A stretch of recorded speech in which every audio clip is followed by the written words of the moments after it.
The hospital smelled of antiseptic. A sharp bite that clawed at my nostrils as I lay in the scratchy paper gown. My head throbbed like a drum out of rhythm, and my arm, heavy from the floor, felt like it belonged to someone else. I stared at the ceiling tiles, counting the pockmarks to keep from screaming. How had I ended up here? Just hours ago, I was laughing, clinking glasses, James's arm around my waist. Now I was alone, my phone dead. My wedding ring glinted coldly under the fluorescent lights. And James was gone. Not just gone, vanished, leaving me with questions that burned hotter than the ache in my skull. It began at the bar, a dim place called the Rusty Anchor, thick with cigarette smoke and old Springsteen playing from a jukebox. James had insisted we go, his voice bright, full of that boyish charm that had drawn me to him a decade ago. "Come on, Lena. Let's shake things up," he said, his hazel eyes catching the light from our kitchen chandelier. I hesitated. Our daughter Mia was with my mom, and I had planned a quiet night of takeout and Netflix, but his grin was infectious. I slipped into a red dress I hadn't worn since before Mia was born. The bar was crowded, bodies pressed close, voices blending with clinking glasses. James led us to a corner booth, his hand warm on my lower back. That's when I saw them, two strangers, a man and a woman, sitting at the bar. The man had a sharp jawline, a scuffed leather jacket. The woman's dark hair fell over a green blouse that shimmered under the neon lights. They weren't from here. I grew up in this small coastal town, and their presence felt wrong. Their laughter too loud, their glances too calculated. "Lena, you okay?"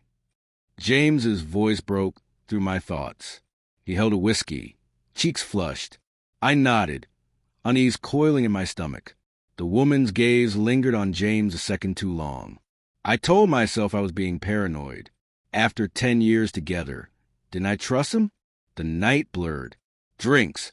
James's hand on my thigh. The strangers weaving through the crowd. They joined us. Ethan, with a voice rough like gravel, and Claire, whose smile was too wide, teeth gleaming predatorily.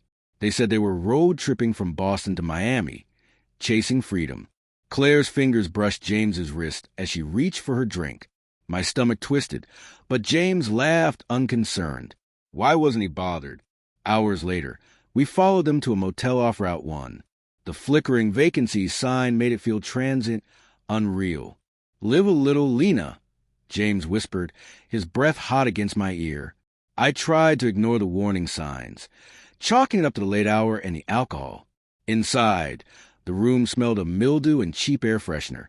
Claire poured vodka into plastic cups, graceful and calculated, while Ethan sprawled on the bed, boots on, watching me like he could see through me. James sat close to Claire, their knees brushing. My heart pounded. I told myself it was nothing, just a night out, but when Claire leaned in and whispered to him, his laugh sounded too intimate. I stumbled outside, needing air. Ethan followed, his presence looming. The salty ocean breeze did little to clear my head. "You don't look like you're having fun," he said, voice low, mocking. I shrugged, my thoughts sluggish, my tongue heavy. Then everything went dark. I woke in the ER. A nurse adjusted my gown, face pinched with concern. "You're lucky," she said. My blood alcohol was dangerously high. And there was something else, sedatives. I hadn't taken anything, had I? My purse was gone, my phone dead, and James wasn't there. I called my mom. Mia was safe, asleep, but James? No answer. My chest tightened, panic clawing through me. Once discharged, I took a cab home. The house was dark, stale. His keys weren't on the hook, his jacket gone. In the bedroom, his dresser was emptied, clothes, watch, wallet all gone. On the counter, a note in his handwriting. "I'm sorry, Lena. I can't do this anymore." My knees buckled, the linoleum cold beneath me. Just fights over money or Mia's tantrums. Nothing catastrophic. So why now? I replayed the night, searching for clues. Claire's hand on his wrist, his laughter too easy, his avoidance of my eyes. Had he known them? Planned this?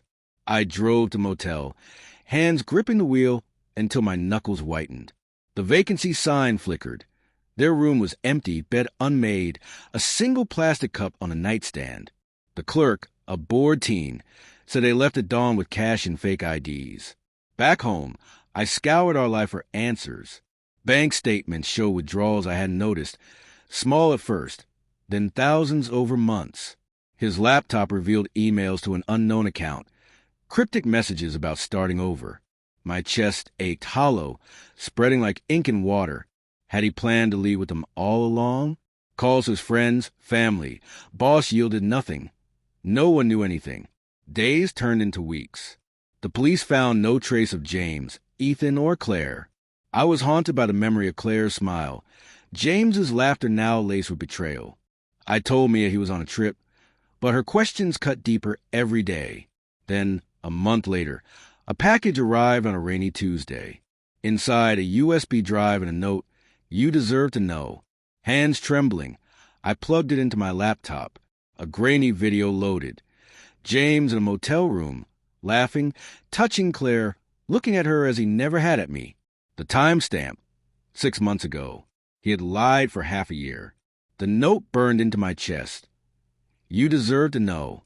Know what? That the man I loved had become a stranger.